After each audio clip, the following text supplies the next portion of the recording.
За үзэгчдээ би та бүхэнд англи хэлийг хэрхэн богино хугацаанд сурах вэ гэдэг талаарх мэдээллийг өгөхөөр студидээ судлаач Майдургааг урьсан байгаа. За танд өдрийн өдргөө. Баярлалаа. Та англи хэлийг 5 хоногийн дотор маш богино хугацаанд хялбар аргаар сурч болно гэж хэллээ л дээ. Яаж вэ? Энэ талаар ярихгүй. За энэ хэл сурахад ер нь хүмүүс чинь ингээд шууд яри гэж тэгдэг штэ. Ярмаар байна гэл. За ярина гэхээр чинь бас энэ яриа гэдэг чинь бас цаанаа нөгөө логик учиртай болохоор хүснэгт хэрэгтэй байна. Одоо жишээ нь ингээд бид нэр хэрвээ Toyota-гийн инженеруудын ширээний ард ингээд сууж яа гэж бодъё тий. Инженерүүд за шинэ машин бүтээнэ гэл яриа левел одоо хэдэн сарч ярьж болно. Тэгээ юм гарахгүй. Хэрвээ самбар дээр ингээ хүснэгт гаргаад тавьчих юм бол тэгэх юм бол тэгээ шууд машинаа бүтээч. Тэгээ тэрнтэй адилхан манай одоо сургууль тэгээ манай монголч адилхан гадаадч бас ерөнхийдөө энэ хэлний дөрмийн хичээлийг хүснэгтгүй үзээд байгаа. Тэгээ хүснэгтгүй үзэхээр чинь тэр жишээ нь 16 актив 10 пассивыг нийлээд 26 болно. Тэгээ 26-гийн чинь 1-1 7 хоногт үзэхээр ингээд 1 жил өнгөрчихөж байгаа. Дараа нь дахиад 2 дугаар курстэй үзнэ. Ингээд 5 дугаар курстэй төгсгөрөө ерөнхийдөө мэдээд идэг яг өгүүлбэр зүгээр бүтээхээр тий болж өгдөг. Өөртөө ямар ч итгэл байхгүй. Тэгээд яг хуу биднээсийн одоо 8 жилийн хугацаанд 2006 оноос хойш ийм одоо хүснэгт гаргасан л да. Тэгэхээр энэ хүснэгтийн дагуу ерөөсөө 5 өдрийн дотор л англи хэлээр зөв яриад сурчиж байгаа. Энэ хүснэгт түрүүн та бас тайлбарлаж хэлж илаа л да. Энэ хүснэгтийг монголчилсан хэлбрээр гаргасан гэсэн шүү дээ. Энийгээ тайлбарлахгүй юу? Тий яг хуу 16 актив 10 пассив гэд нийт 26 болж штэ.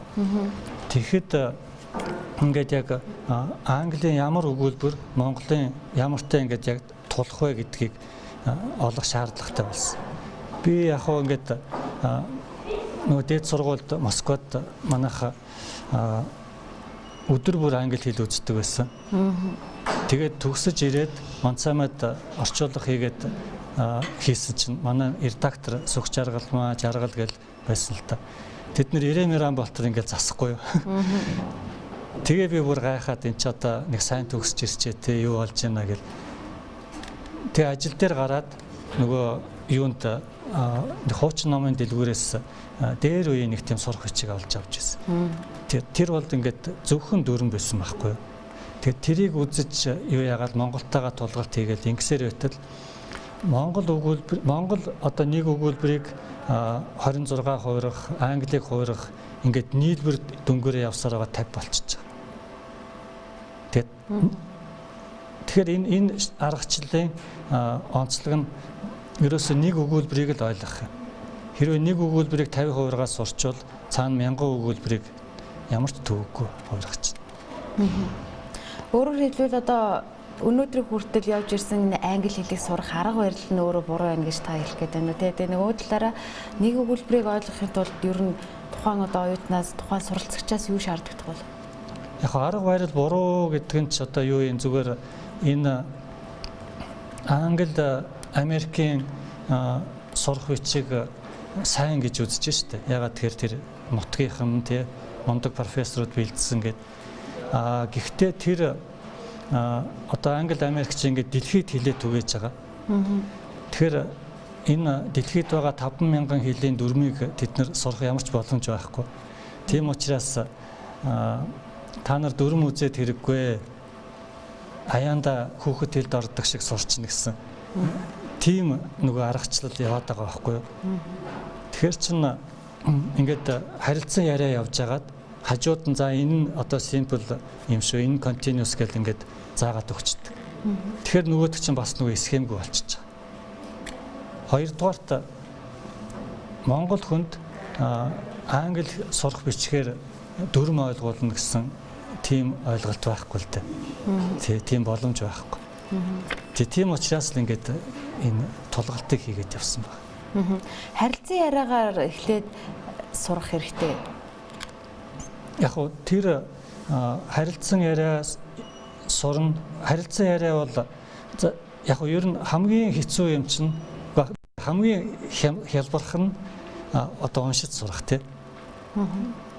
Тэр үг үсгээ таних. Хоёрт нь тэрийг бол яг нэг өдөрт хийж болно. Дөрмийг гүйцэд сурах юм бол за 1-7 хоногт ойлгоод нэг сар ингээд дасгал хийхэд дөрмийг гүйцэд ойлгочихно. Үгийн баялагтай болоё гэвэл нэг жилийн асуудал байна. Тэгэхээр яг хөө энэ ч манай энэ Оксфорд клуб ингээд энэ дүрм тэгээд харилцан яриа хоёулынгийнх нь номыг хийчлээ л дээ. Ер нь англи хэлийг сурахад ойролцоогоор хэдэн үг заавал чийжилсэн байх хэрэгтэй бай. Тэгээд ер нь ингээд ойр зүрийн үгээр ярихад хичнээн үгээр хоорондоо ярих уу? Хүмүүс ер нь ерөнхийдөө бол маш их үг мэддэг юм шиг байл. Ер нь ингээд тий кино үзэж जैन, дуу сонсож जैन, тий зөндөө их үгтэй болчиход. Тэрийг холбоно гэхээр холбоход хэцүү. Тэгэхээр нэгдүгээрт яг тэр нөгөө дөрмөө үзээд хоёрт нь үг биш өгүүлбэр зээжлэх хэрэгтэй. Тэгээд манай энэ сурах бичиг одоо ингээд энэ 100 сэдвтэй тэгээ 100 хүүхэлдэйн кино байна.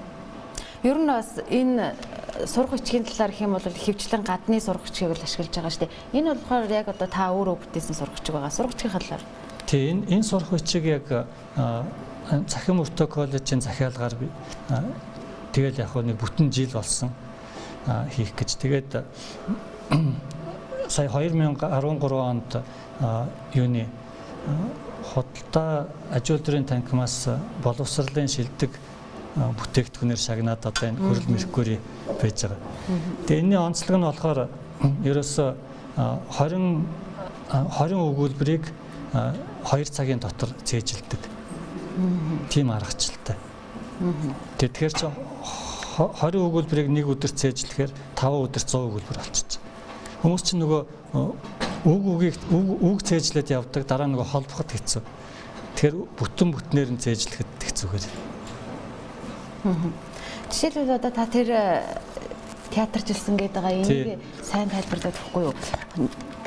20 өгүүлбэрийг яаж цээжлэх үү гэж. За энэ ингээд нэг кинон нэг хүүхэлдэйн кино байж байгаа. Нэг сэдвээ. Энэ минут 40 секунд гарах.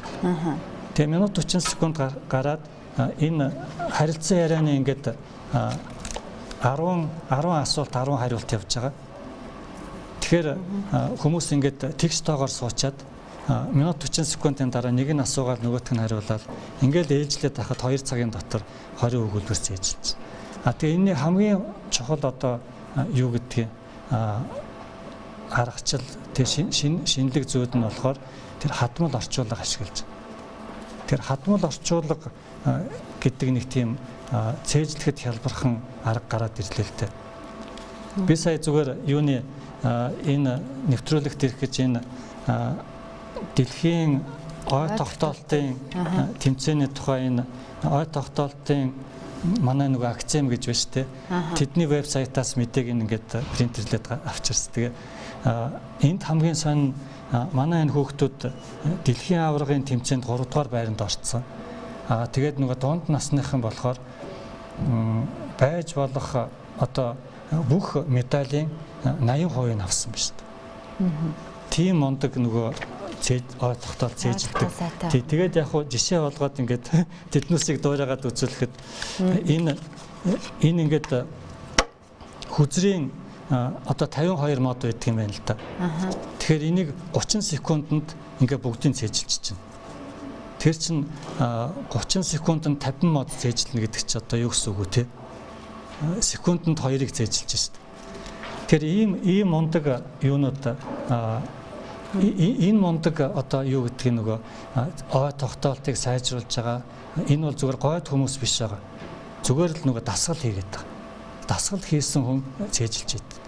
Тэгэхээр яг би зүгээр энэ тэмцээн биш зүгээр өөр жишээгээр ярихад энэ үг цээжлэх, юм цээжлэх, ой тогтоом санамжаа сайжруулах одоо шилдэг хүмүүс одоо өөр хэн байна вэ гэдээ үзэхээр хамгийн нэгдүгээрт 2 настай хүүхэд байгаа. Тэр чинь ингээл гүүгээл нэг мэтгэд яриад эхэлж байгаа шүү дээ. ярина гэдэг чинь түрүү чи өөрөө чи асуусан хэдэн үг хэрэгтэй вэ те ярихад. Тэгэхээр 1000 ч юм уу 5000 ч юм уу ингээл 2 жилийн дотор бараг 100000 үг цээжилж байгаа баг. За тэгээд хоёрдугаарт нь мундаг цээж ой тогтоомж сайтай хүмүүс бол маань ламнар байна. За тэд нар бас ингээд үг биш өгүүлбэрээр нь цээжилж байгаа. Бүтнээр судраар нь. Тэгээд тэд нар дараа нь төвдөр яриад эхэлж. А 3 дахь хамгийн сонин хүмүүс бол автобусны кондукторууд байна. Тэгэл одоо ингээд автобусанд яваад ороход чинь одоо өөрийн чараас ингээд 20 хүн яваад орох юм бол бүгдийнх нь билетийг авчиж таниал өө чи авсан чи яваагүй гэл. Тэгэхээр ой тогтоомжийг сайжруулах боломж байдаг юм байна. Манай энэ сурах бичиг бол яг нэг одоо 2 цагт 20 өгүүлбэрийг найдвартай цээжлүүлж. Тэгэхээр 20 өгүүлбэр гэдэг чинь дотроо 5-тай байвал бараг 100 үг гэсэн үг шүү дээ. Тэгэхээр чи 2 цагийн дотор 100 үг цээжилж байна гэсэн. Цээжилж байгаа мó эсвэл 100 үгийг идэвхтэй хэрэгэл сурж байгаа. За хоёул хэсэг хугацааны зар сурталчилгааны дараа эргээд ярилцлага өгүүлээ.